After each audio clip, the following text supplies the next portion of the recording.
sir राजधानी Bhubaneswar metro चिंता करुले BJD सरकार और बीजेपी सरकार आसला से नीरव रही जाइए कौन कह देख आज माननीय मुख्यमंत्री भुवनेश्वर कटक पुरी पारादीप अर्थनैतिक कॉरिडोर शिलान्यास कर डबल इंजिन सरकार करना विषय आज बहुत कथा बखाणी मोर से प्रश्नटा हूँ जदि राजधानी में आपणकर निज मंत्री विधायक मान स्टेटमेंट हूँ कि भुवनेश्वर में मेट्रोर आवश्यकता नहीं सुपरिचालित हो पार ना पुरी में इंटरनेशनल एयरपोर्ट हो पार ना जो आपण मंत्री आपण विधायक मैंने कहते से जगार आपण ये जो विस्तृत कॉरिडोर कर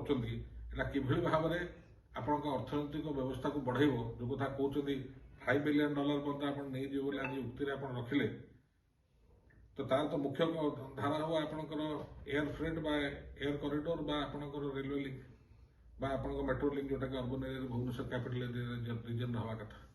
गोटे आड़े कौन प्रगति कथा आर आड़े कौन आवश्यकता ना आगे सरकार स्थिर करूँ कौन सरकार चाहते